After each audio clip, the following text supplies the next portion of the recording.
You have to have some sense of dissatisfaction from the world.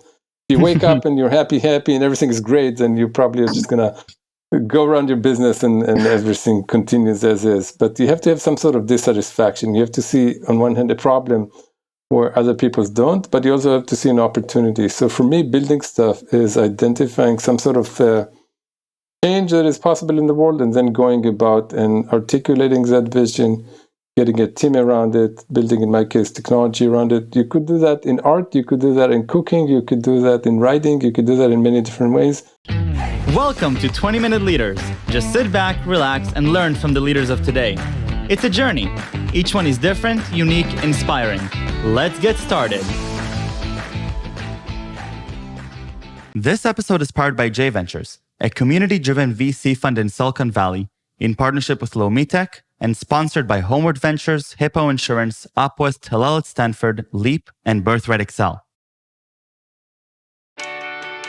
Welcome to 20-Minute Leaders. If software is eating the world, then AI is devouring it. Meet Shay David, the co-founder, chairman, and CEO of Retrain.AI. Dr. Shay David is a serial entrepreneur known for previously co-founding the video enterprise unicorn Kaltura, where he served as CTO, CRO, and general manager of media and telecom from inception to exponential growth.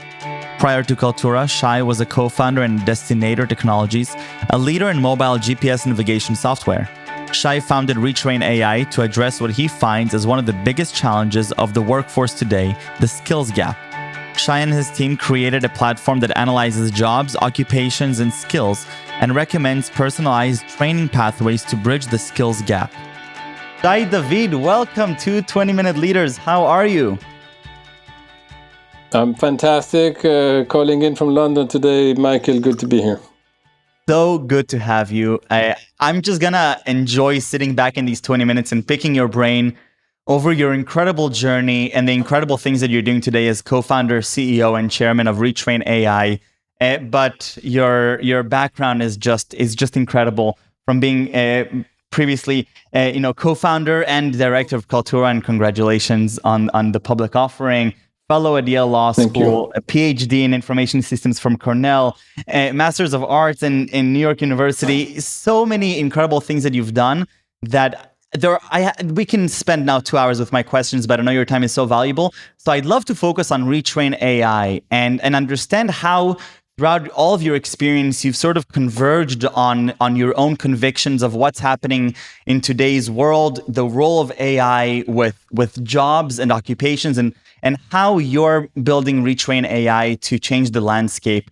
So right before we do that, Shay, tell me a little bit about yourself and about your personality, because I'm always intrigued by the personality of the people that are doing incredible things like you've done.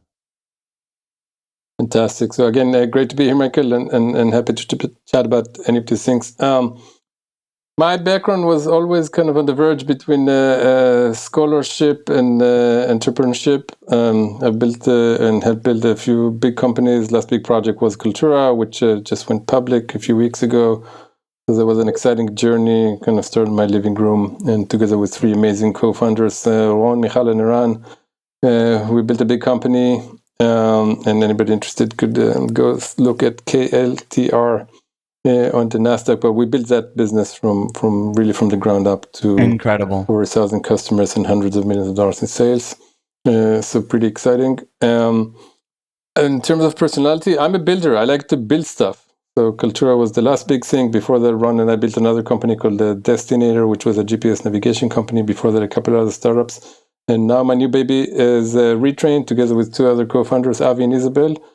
And we're building what I believe is going to be a very meaningful platform that is aiming to solve the skills gap. And I'm happy to tell you kind of more about it. But it's all about putting technology to good use and letting machines do the hard work so that humans can fulfill their full potential. I love that mission statement. Right before we get to what that actually means, what do you mean by builder? What does it mean for you to call yourself a builder? How does that come about, in the everyday things that are not necessarily, building companies, because you're treating it as a personality trait and a characteristic? Yeah, I think that, there's a lot of creativity of the process of taking an idea and making it real. It's about creating a vision And I think that that's probably true for every entrepreneur, but you have to have some sense of dissatisfaction from the world. If you wake up and you're happy, and everything is great, then you probably are just going to go around your business and everything continues as is. But you have to have some sort of dissatisfaction. You have to see, on one hand, a problem where other people don't, but you also have to see an opportunity. So for me, building stuff is identifying some sort of change that is possible in the world, and then going about and articulating that vision, getting a team around it, building, in my case, technology around it. You could do that in art, you could do that in cooking, you could do that in writing, you could do that in many different ways.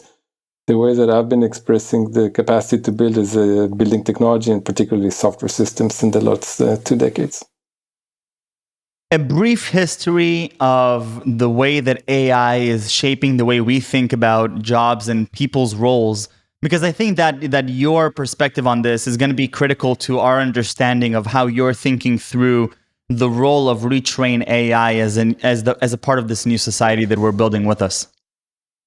Yeah, so I think there's to get the background, we have to understand that the tsunami is coming to the world of work. And that tsunami, to bring you back to your high school physics about kind of multiple waves converging, what's creating this tsunami of three major waves. One is that there's a dramatic and dynamic shift in skills demand. The nature of work is changing. What used to be a role definition of a teacher, where you had to write with white chalk on blackboard, is changing. Now teachers need to use Zoom. To work in a warehouse, you needed to lift boxes, and now you probably need to operate a robot. To work in supply chain, you needed to do certain things, and now with the introduction of automation, you need to do other things. To work in transportation means driving a lorry, and now you probably need to operate a drone. And of course, I'm exaggerating because none of these things are happening overnight, but the adoption of automation, the adoption of remote work, the adoption of transition and digital transformation is changing what work is. That's wave number one. Wave number two is there's a very significant constriction in skill supply. And we all, or maybe not all of us, but most of us intuitively, we know that there are programmers that are missing, and maybe pilots that are missing, and maybe nurses that are missing. Millions of people are missing. There's not enough talent around the world. What people don't know, and this is also true for mid-skill and sometimes even for low-skill labor, there's a worldwide shortage of labor. And how could that be? How could we have, on one hand, all these headlines about huge unemployment on one hand, and consistent complaint by CEOs and business line managers that there's not enough talent to go around? The answer is the skills gap. The people that are ready to work do not necessarily have the skills to be able to actually do the work. And so that's wave number two. And wave number three is that in most situations where there's a mismatch between demand and supply, there's two approaches to solve it. Either you create a marketplace, or you have a systems approach when you can create that match between those. But in the case of HR, both of those systems are failing. There is no good global marketplace for talent on one hand, and the systems that are designed to manage HR, for the most part, are quite outdated. The human capital management systems in most organizations are quite outdated. These three waves together create this tsunami where, on one hand, we're seeing this very significant shift in demand. On the other hand, a limited supply. On the kind of third aspect, lack of good systems, and the outcome is a dramatic limitation on companies' capability to grow on one hand, and a dramatic mismatch in the talent pool where unemployment is the symptom, unemployability is the problem. More and more people just cannot join the workforce. So companies are not getting enough talent, and people can't find work, and this is the problem that we aim to solve, because we believe that in such a data-rich but information-poor area, AI, which is no less than the capability to identify patterns in data, can serve a significant role in solving that skills gap. Mm-hmm. Now, as you're thinking through what technologies you can build as a technology company, and you're looking at a very general problem, across the world, how are you even beginning to think through with your team what kind of solutions are going to become enablers of this positive change? So, I'd say two things about that. First is we think that this is a data science problem, right? We're all data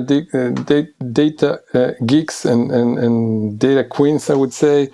And we think that there's a very significant data science problem here. And the first order of business is to create a taxonomy and an ontology that could describe the world of jobs the world of people and the world of training pathways. The logical jump here is that the skills gap problem is no more and no less than a problem of understanding what do employers actually need? What are the skills that are relevant in today's workforce, on one hand? And where are the jobs that could use those skills, right, on one hand? On the other hand, what could the people do? What do they want to do? What are they capable of doing? What did they learn how to do? And now we can start creating those matches. In some cases, it could be a direct match, and maybe we can put somebody to work in an area where they didn't think they necessarily had the skills or the talent. But in other cases, it wouldn't be a direct match. And then we need to be able to map the training pathways in the same taxonomy to say, you're at point A, you need to be at point B, and here's a pathway. A different way to think about all this, think about creating the Google Maps or creating the Waze of the labor market. We're creating the map of occupational opportunity. We're able to map individuals on that map. We're able to charge the courses for where individuals need to be and want to be. And potentially we can even show you where the traffic jams are by being able to create a layer of prediction and optimization to be able to show how you get from points A to points B, C, and D.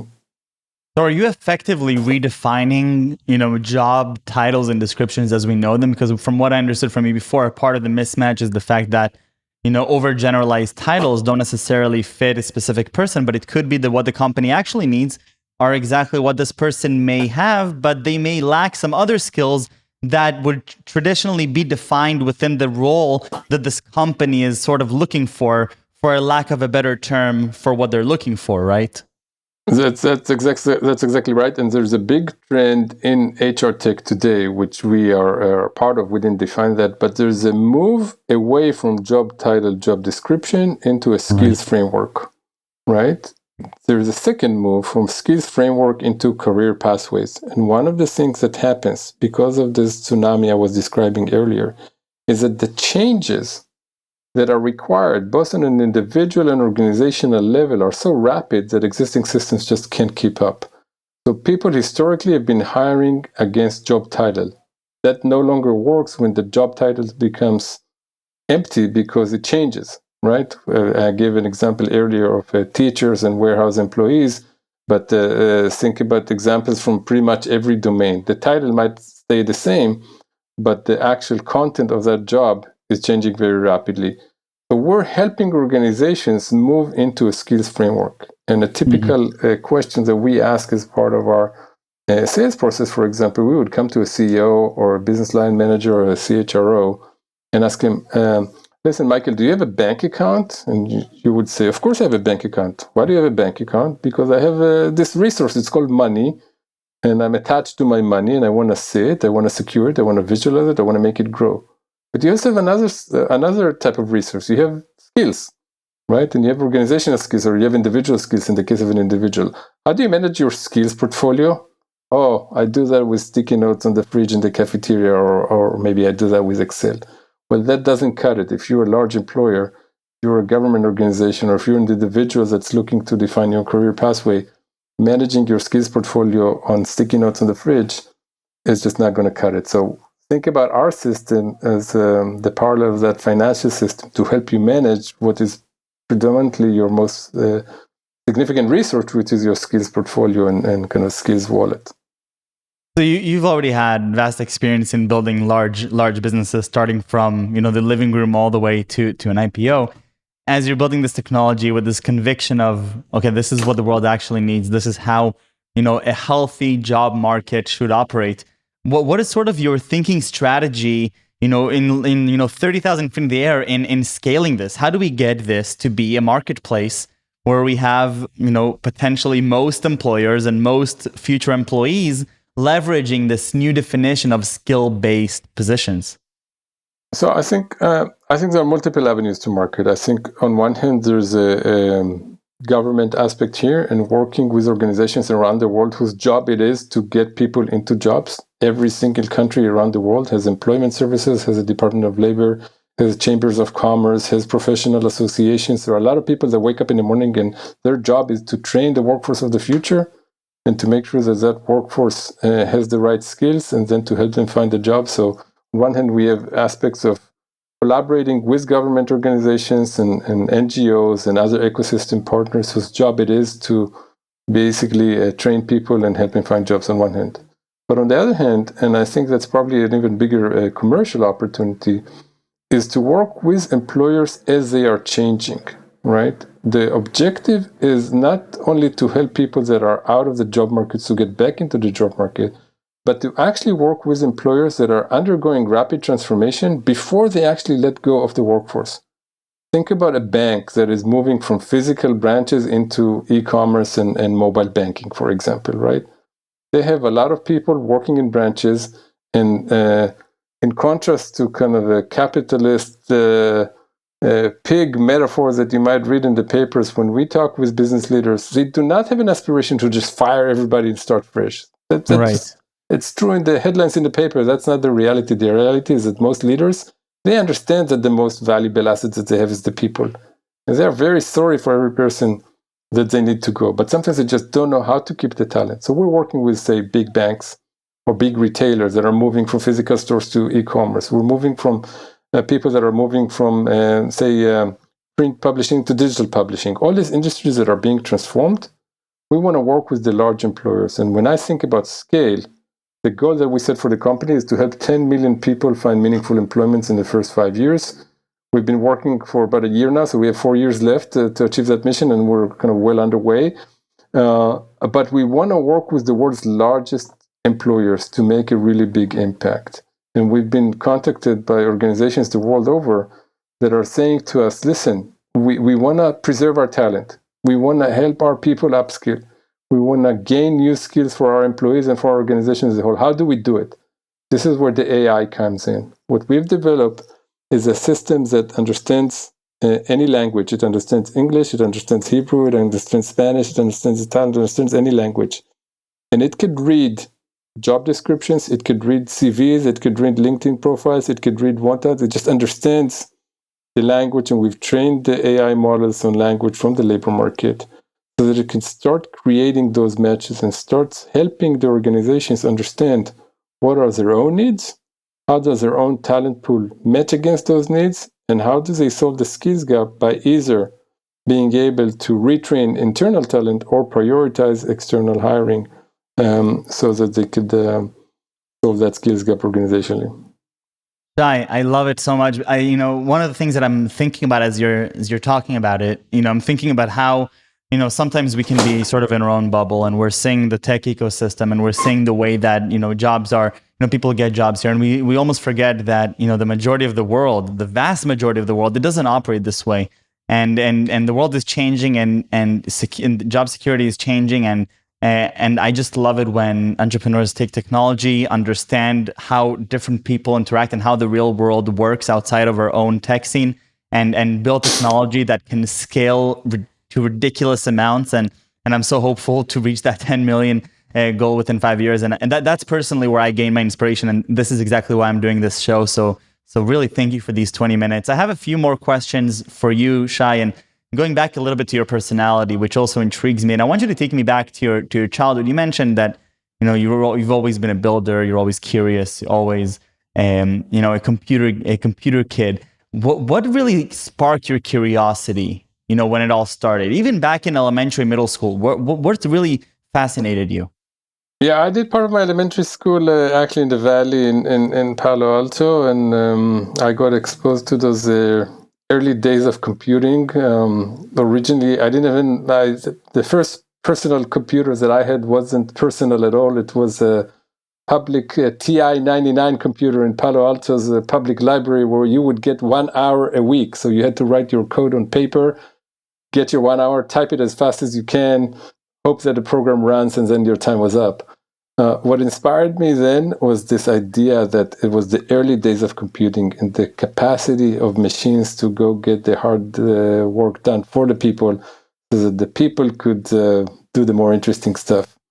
And inspiring for me is to think about human potential and to think about how machines can help humans achieve that potential. And I believe that particularly on the skills issue, every person has huge potential. Our job as entrepreneurs, as technologies, and as builders is to make sure that the machines work for the people and not vice versa. Many of the AI companies, particularly in the Valley, are about taking jobs away from people. And we think that that same technology that's creating the disruption could actually help achieve human potential in a much greater way. I love it. And if you look today at what you do, whether it's Retrain.AI or leading a new company, where do you drive your day-to-day inspiration from? I think it's from the capacity to really help a lot of people. And I think that you're absolutely right to point out that sometimes we live in a bubble, especially in tech.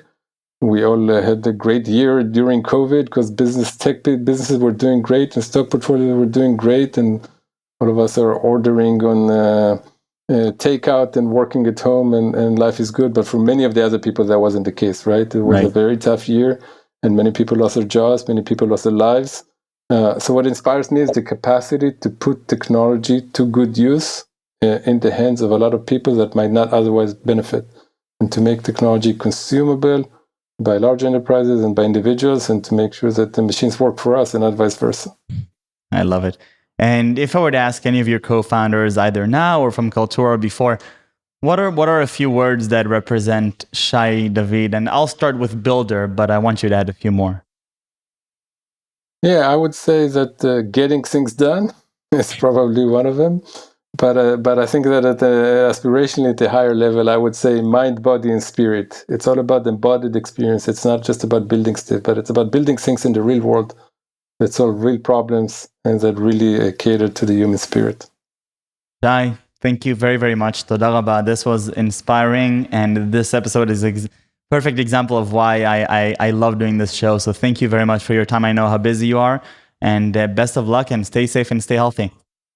Fantastic. Let's stay positive and test negative. Thank you for having me.